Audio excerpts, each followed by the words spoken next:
مؤمنا ويصبح كافرا يبيع دينه بعرض من الدنيا. Allahu Akbar. We touched on the meaning of this hadith at some point, I think, maybe a week or two ago. There was a hadith that was similar to this, or I brought this hadith into that. Nevertheless, we'll explain this very, very briefly as best we can. Hadith by Hazrat Abu Hurairah radiallahu anhu. He says that the Messenger of Allah sallallahu alaihi wasallam said, "Badiru bil a'mali as-salihah," that hasten towards good deeds. فَسَتَكُونُ فِتَنٌ كَقِطَعِ اللَّيْلِ الْمُظْلِمِ. That the fitan, the tribulations, this hadith is referring to आखिर ज़मान. ये hadith, ये आखिर ज़मान के मुताल्लिक़ है कि नबी पाक अलैहि सल्लम फरमाते हैं कि जो फितन होंगे ना, फितन उस दौर के, यानी हमारे दौर के, वो फितन ऐसे होंगे like the darkest moments of the darkest night. You know, हम तो अहले बिजली वाले हैं ना, क्योंकि हमारे पास बिजली है ना, क्योंकि हमारे पास बिजली है, हमें ये महसूस नहीं होता that it's dark. It's dark. Even now in Pakistan, everyone's got generators. It's true, isn't it? So it's very rare. मैं गया था Mauritania. Mauritania is in the Western Sahara, and I remember when I went, I didn't know what to. I kind of knew what to expect, but they don't have bijli aslan. It's not like a bijli or load shedding. It's they don't have bijli to begin with, and so I remember it was beautiful. One of the most beautiful things. We went to Mauritania to visit Sheikh Murabit al-Hajj, rahmatullah alayhi, great wali of Allah. So, raat ka waqt tha, and they put us outside, right? And on like a cut, next to the animals, which is a wonderful experience in of itself. And I remember laying down. It was right outside the little library. They all sleep in tents. वो सब तंबू में रहते हैं, tent में. वो मकान शाह नहीं है वहाँ. They're Bedouins. I don't know how you say Bedouins. Baddu, but not in a derogatory way, not in a negative way. That's their lifestyle. And I was lying down in this cut. I don't know how to explain cut either. Is there an English word for cut? Manji. You know what I'm talking about, right? The manji. And I'm lying down, and I'm looking out. And, like, who is it? Picasso, that when he described the... I never realized how many stars there actually are in the sky. You go out here now, you'll see Orion's Belt, Dabaran, Rigel, some of these. Oh, one day we should do it. When it's a cold night like tonight, the skies, when it's cold, that usually means there's no clouds. So we'll go out and we'll look at the constellations, right? And find the North Star. Can you find the North Star? Do you know how to find the North Star? Right? So we'll have a look at the thingy, I'll brush up on it, and we'll go out and we'll do it. We'll locate the North Star so you can never miss your namaz in terms of Qibla, yeah? But it was filled with stars. Because there was no light pollution. Not just no light pollution for hundreds of miles. Because it took us about 10 hours from Nouakchott, the capital, and the capital isn't exactly, like their town center are market stalls. They got no malls. Right? There was no McDonald's there when I was there. Nothing like that. Wo unka jo hai na, capital tha. But so then you drive for about 10 hours just in the desert. And your dalil, back in the day when they said, when the Prophet made the hijrah, they had the dalil, they had the guide. Because how do you know the tracks? And there was a few interesting karamat on a different, depends on if you bring me a coffee, you'll get me going on that, right? Some interesting things we experienced along that trip. But the stars, and I thought to myself that the sky isn't that dark when it's this filled with light. But then you get those nights when the clouds have taken over. Agarche, there's all of these stars there, but when the clouds come in the way, it becomes a dark night. And so look at the metaphor, that there's going to be fitan like the darkest of nights, meaning that even in the dark, when there's no sun, whatever little bit of light that you had with the stars, even that's gone because of the clouds. That's going to be Akhir Zaman. Look, ponder on the metaphor. Ponder on the metaphor. You know the white nights, 14th, 15th, 16th. You can get on with life outside, isn't it? And then there's those nights where it's cloudy and you're driving down the M40 and they've got no lights on, Birmingham. And you think to yourself, if only they put a few lampposts there, because it's so dark. I remember when I went to Mauritania, Fajr, I got up, we went, and there's in the sand, and I was looking at my hand, and I couldn't see my hand. And I remember the hadith of Hazrat Ali, कि मौला अली फरमाया करते थे कि हम बाज़ वक़्त नबी पाक अलैहिस्सलाम के साथ फजर पढ़ते थे और वो जो है ना तारीकी, as they say, the darkness, it was so dark कि हम अपने हाथों को नहीं देख सकते थे, नहीं देख पाते थे. It was so dark. We also have the hadith of Sayyidina Ali where they said that we used to pray as if the sun was out. The Hanafis give tarjih to this hadith, the Shafis give tarjih to the other hadith. Ala kullin, and I went like this with my hand, and I said, Sadaqa Sayyidina Ali. I never experienced that in my life. You get up for Fajr, you got the lights on. Do you know what I mean? The whole light, the gully light stays on because someone's scared in the house. For you it's easy, for me it's easy. I was looking at that. And then people coming up, sitting next to you, you don't know who sat next to you, praying. It's a beautiful feeling to experience that. But I thought, look how dark it is. You can't see anything.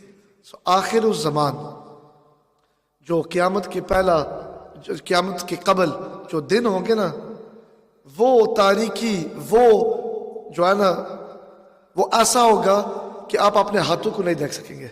हक क्या है, बातिल क्या है? What's right, what's wrong? Interesting, isn't it? What's right, what's wrong? You got two groups right now. You got one group that says, don't speak about injustices. Why? Because you're gonna lose what you have, yeah, and your guests living in another country.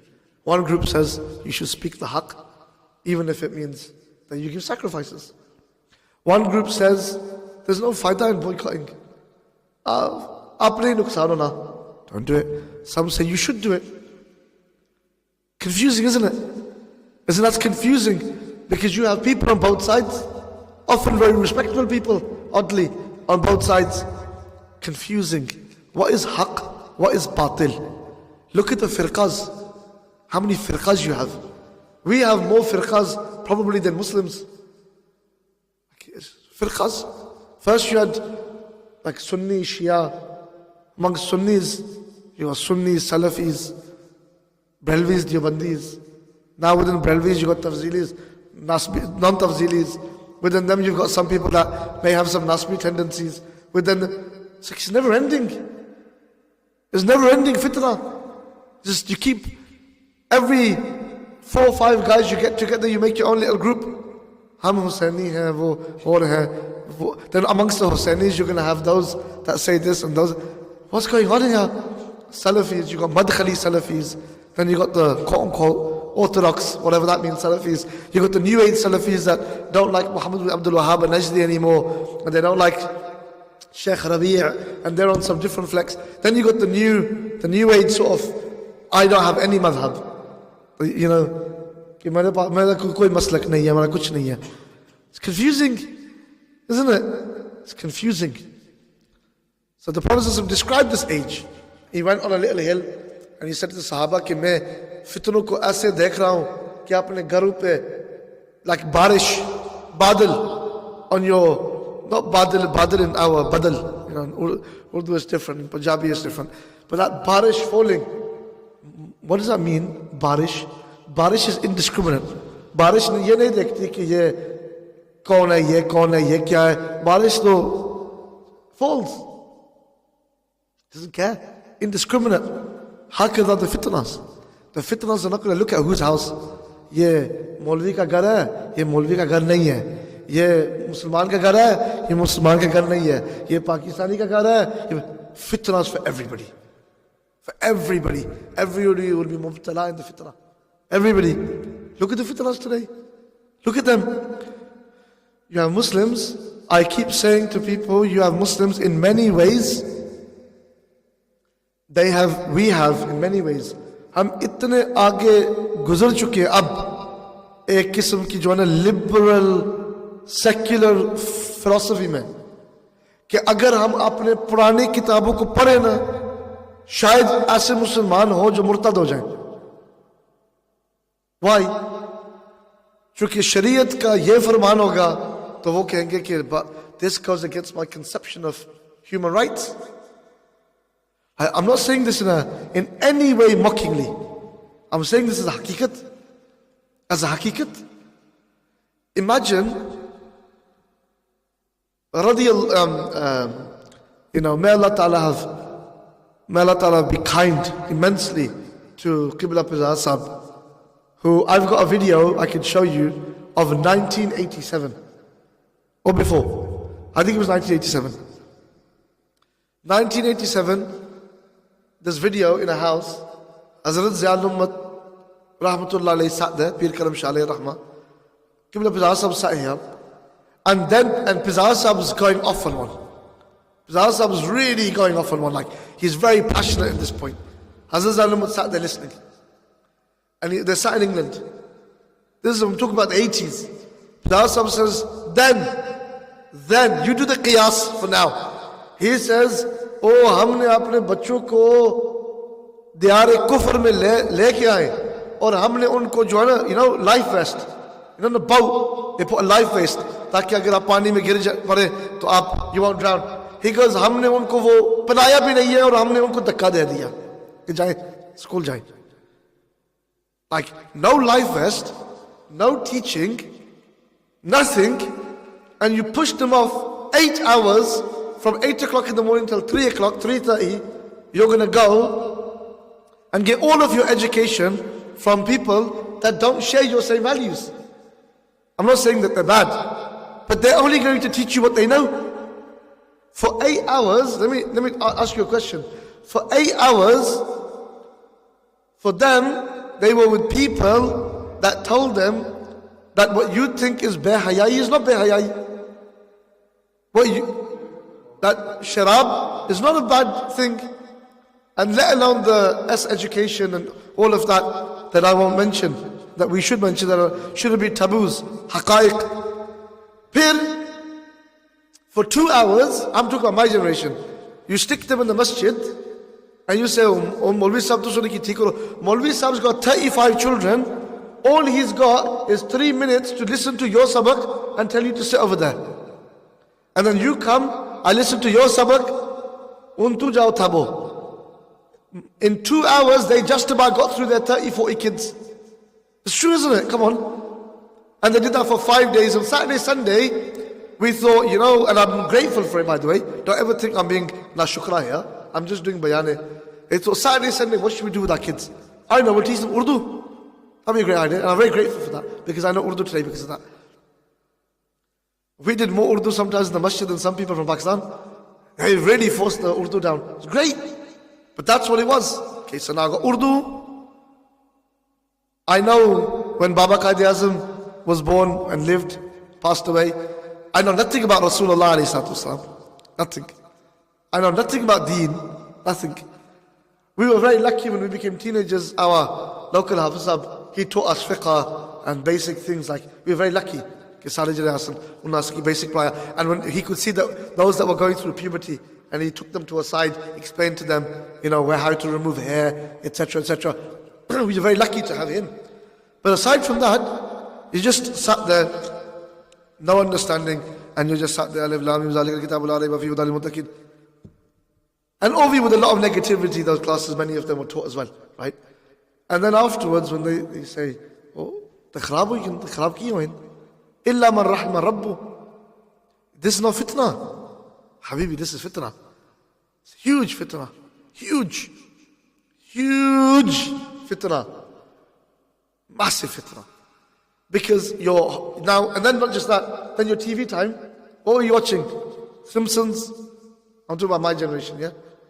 People are different. Now the kids probably don't know Simpsons. I don't even know what they're watching. Simpsons, what are you watching? EastEnders, right? Fresh Prince of Bel-Air, how about that one? These are the things that you watched. So what you do is you imbibe the paradigm that they're giving you. Not because they're trying to make you evil, that's just who they are. Like, agar मैं वज़ीर आज़म होता और हमारा मुसलमान मुल्क है, खिलाफत. I don't believe in democracies. I think it's failure. Say khilafat. Let's say, naturally, people are going to see Islam, aren't they? Masjids, azan. I'm not forcing you. You can have your church, you can have your synagogue, you can have your deen, as the Khilafahs always did. In the Khilafah, the Jews and Christians had their own courts. They could judge by their own law. I don't know if you know this. It's only in public, certain things that everyone has to do. But in terms of their religious law, they had their own law. The Muslims are very tolerant people. The deen is very tolerant. But naturally, what are you going to smell in the air? Islam. Because everywhere you're going to go, there's going to be masjid. Everywhere you're going to go, there's going to be azan, madrasa, ulama, zawiyas, khanqas, buzurgan. Naturally, you're going to see it. Rabiul Awwal Sharif is going to come. You're going to see the streets, with lights and sweets. Ramadan's going to come. You're going to see people sleep in the day and the nights are going to be bustling. Like it happens in the Muslim world. What a beautiful... We shoot ourselves in the foot, that, I'm telling you, by not living amongst in those environments. We do. We miss out on the joy. So what we do, Umrah Sharif Chayla Jani Ramzan, that's what we do, to try catch some of that lazat that you should have grown up with. Should have grown up with that. Is it enough?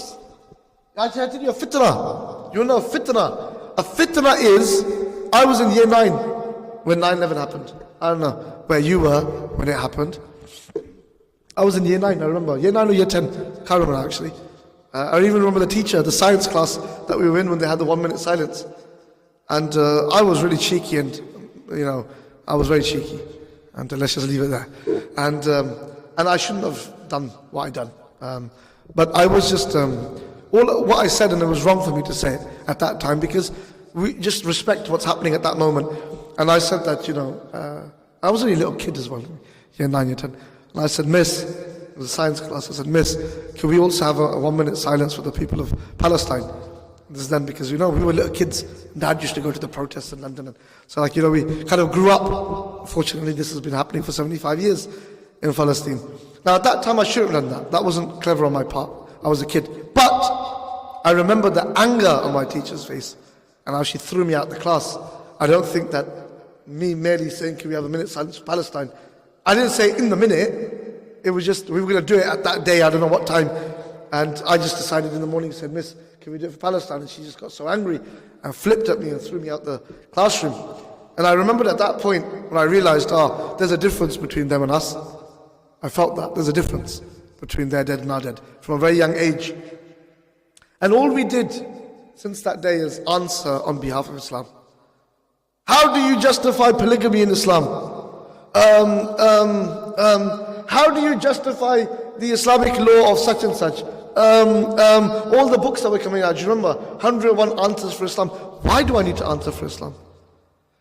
When you have to answer, you have to answer when you're wrong.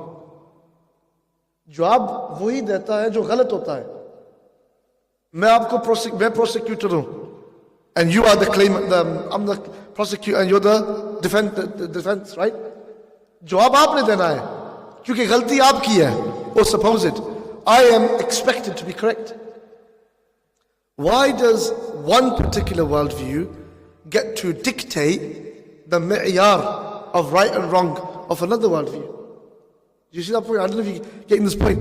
I come up to you and I say, yeah, ghalte, ye ghalte, ye ghalte. The assumption is that I'm right. Why is that assumption there? Why is it assumed that I'm right? So all we did for about 2 decades is apologize, is look for ways out. Isna jawab asra deina. Asra jawab asra deina. Taaki we don't feel uncomfortable. And in those 20 years, we never thought creatively. We never thought of ways of protecting ourselves and our children. All we did is survived. Survival mode. That's not a fitna. That's a huge fitna. That's a huge fitna when you assume that you're wrong, when you assume that you're the criminal, when you assume that you're not doing something correct and everybody else is civilized and amazing and you have to hide and feel uncomfortable. Why? Because you can't do this. You can't. And why you can't do that is because you're put into that position. You're forced into that position where you can't be brave. And you know when you're not brave, you don't have anything to stand on. And then what happens to the children? They grow up seeing cowardice from the elders. So how do they grow up? Cowards. And it's much easier just to accept the zeitgeist, accept the norms. And what you then quickly realize is that, the actual paradigm, ये जो उसूल जो मैंने अपनाए हुए हैं, वो तो हमारे उसूल नहीं है, मुसलमानों की उसूल भी नहीं है, वो तो गैरों की उसूल है, लेकिन हमने उसका जो है ना ज़ेवर हमने पहना हुआ है. अब चूंकि मेरा चश्मा उनका है, जब मैं कुरान को पढ़ता हूँ, what do Muslims do? How am I going to answer that? Oh, इसना जवाब किसने दिया? ऐसा कुरान पढ़ी ना, कुरान तो बंदा पढ़ना सुभान अल्लाह, रब का फरमान, सुभान अल्लाह, रब का फरमान. But how do you read it in the West? Be honest in it. Be honest. Ask yourself when you go to work and your work colleague says, it's been a long time since I was in that sort of environment. I know you were there. But I remember I used to work in IT. I used to work in a lovely Church of England school. Wonderful people, great staff. Don't have a bad thing to say about them, except for the fact that some of them had a lot of Islamophobia that they didn't want to have, but they just did. And I remember there was this thing at that time. I remember there was like the burqa ban. कि निकाब को ban किया जाए या ना किया जाए. This was being discussed. I don't know if you remember this. And I walked into the reception and I remembered the newspaper, and it was on the newspaper. And I knew that the receptionist and the librarian were having a nice little chatter amongst themselves, that they were going to ask me the question. Halaki main koi maulvi sa, I was an IT guy. I was just there to fix your computer. In that particular occasion, I just stopped off to drink some water, from the cooler. I don't have any wasta. Yeah. But because I was a Muslim, it was assumed that you could ask me that question, which I didn't mind. I anticipated it. And so I just sat down, drink my water. Oh, Shams, what do you say about this? So your whole life growing up as the war on terror generation has just been answering questions.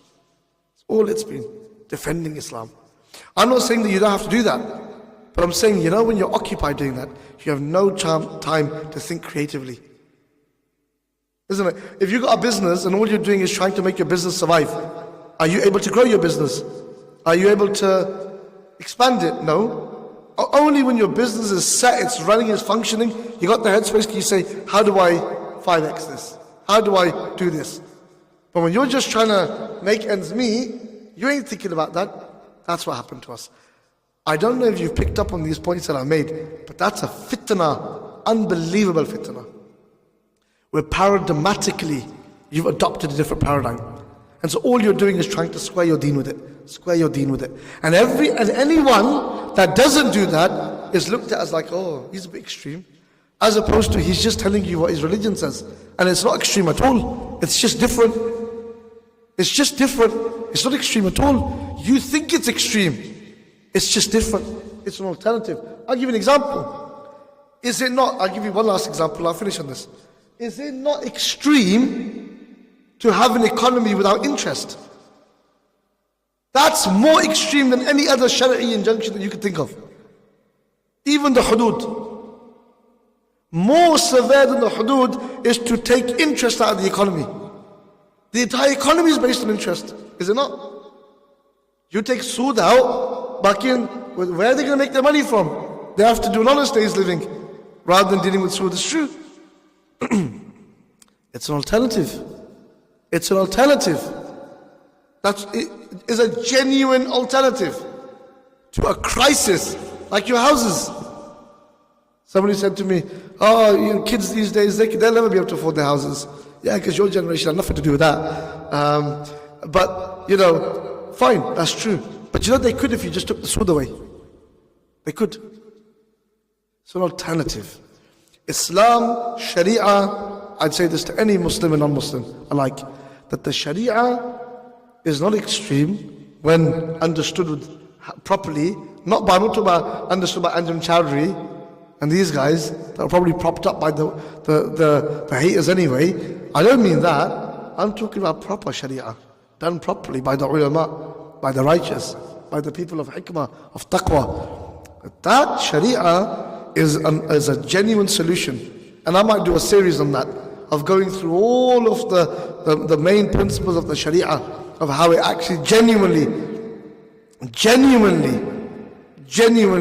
is a solution for huge problems that you're facing today in the West. So rather than Muslims spending the last 2 decades saying, you know, these problems you're facing, we've got solutions for it.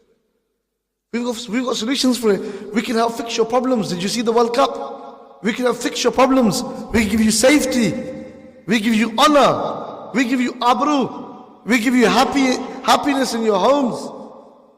If you understood your roles, understood how everything is supposed to work, we got solutions. You got economic problems, we can help you with that. We can help you with that. We don't have free markets, we have free markets. We have a welfare state. We can help you in every single aspect, in politics and economics, in all of it. And we could have showed them creative ways of proving that to them. But instead, what do? We have to defend our religion. This for me, when I think of the biggest fitna over the last 20 years, it was that. That rather than like, Sidi Hamad over here, he was talking about all these solutions. Where do you have time to think about these solutions? You're trying to tell people why the Quran is not extreme. All of your himmat is, the sarf is there, as opposed to him being creative. But it's changing now. And that's why, as that starts to change, you're noticing, we'll finish the hadith of this a bit more, because it's very, very nice. We'll finish off where the Prophet said, and a man will sell his deen. Haven't they? Haven't they sold their deen? Haven't they? You know, there was a brother speaking in the audience, and he said that the men are qawwam upon the women.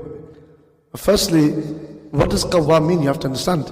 Right? That in the Sharia, Allah subhanahu wa ta'ala made it fard upon the men to be protectors of their home. He did. He made it fard upon them to give nafaqah to the women. He did.